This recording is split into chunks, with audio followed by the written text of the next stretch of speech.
Sound of the Sky is one of those shows that enough people have seen that you could debate whether it is truly a hidden gem. A number of years ago when I made a list of 5 anime hidden gems that I wanted people to watch, I did put it on that list, but even then I admitted it was easily the most known about show that I talked about in that video. But nevertheless, I think this is a series that, regardless of whether you would call it a hidden gem or not, really should be seen and talked about a lot more. Sound of the Sky was made by A1 Pictures as part of a project to promote anime original series, not based on any sort of source material. Sound of the Sky is the only one that really made any sort of impact. Unfortunately, I think that impact has sort of been dented by perceptions people have regarding its art style, especially given the time that it came out. Winter of 2010 is right smack dab in the middle between 2 seasons of K-On! And while K-On! Has nothing to do with A1 Pictures, it's of course a Kyoto Animation series, just how big K-On! Was as a series, how influential it was, and the big boom of slice of life anime that it generated caused a lot of people to disparage the show and anything that even looked remotely similar to it. While I would argue that the character designs for Sound of the Sky also bear a resemblance to other A1 Picture shows from the time, Kanagi from 2008, which predates K-On!, the simple fact that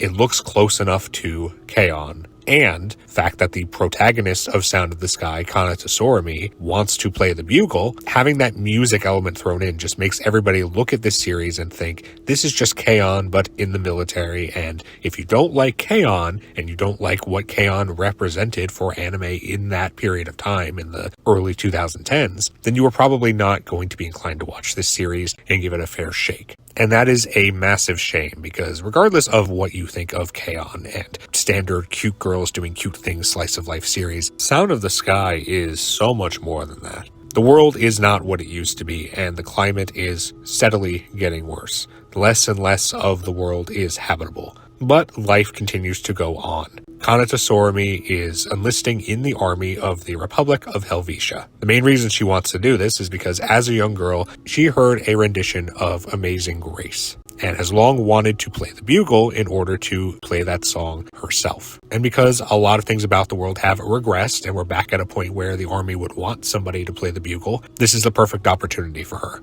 She is stationed in a remote town close to the border with the Holy Roman Empire, a country which Helvetia has been in conflict with on and off again for many years now. While this is certainly not an area expected to be involved in an upcoming conflict, it is still something that hangs over the head of this series from the beginning, this idea that this conflict very well may be closer than it might initially seem. At this outpost, Kanata meets the other members of her team.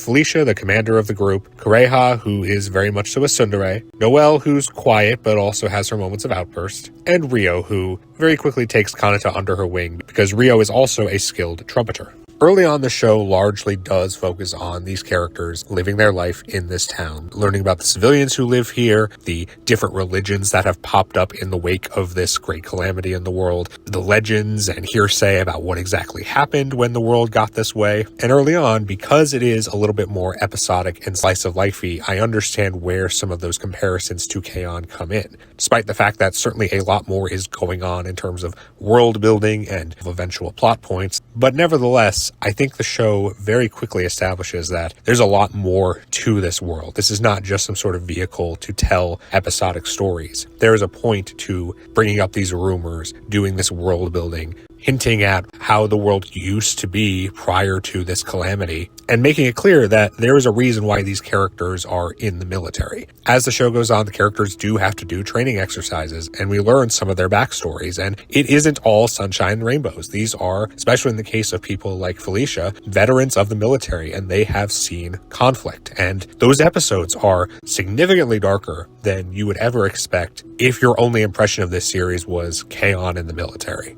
I think every time I have successfully convinced someone to watch this series, they are always stunned by the episode that goes over Felicia's backstory, and it completely changes their perspective of this series. It never forgets that these characters are in the military and war could be around the next corner, that these characters are living in basically a post-apocalyptic setting in a world that, even though things seem okay and people are trying to get through their lives and living day by day, is little by little getting worse as time goes on. It's something the show never really loses focus on, even when it is doing more carefree, slice-of-lifey thing. Yeah, there are more upbeat episodes. There's one where the characters basically all get drunk. So it's not as though everything is super dark all the time, but that darkness is there, and it will creep up on you unexpectedly. This is a show very much so about characters living in a world that is slowly marching towards the abyss. But nevertheless, the lives of the people living in this world still have to go on.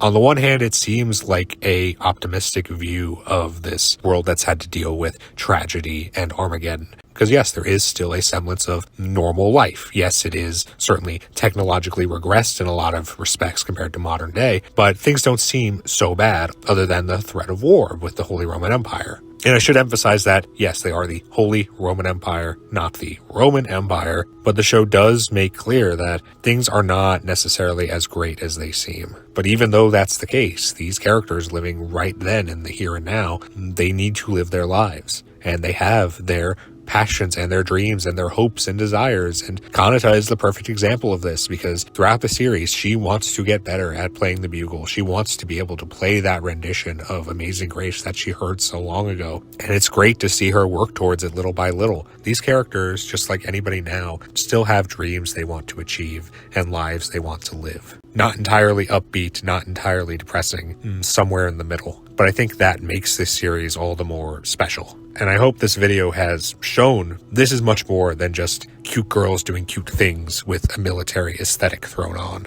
This is a series that explores the lives that people in these circumstances would have to live and contend with. Yes, it has its upbeat, optimistic, slice-of-lifey moments, but it also has ones that are unexpectedly dark and thought-provoking.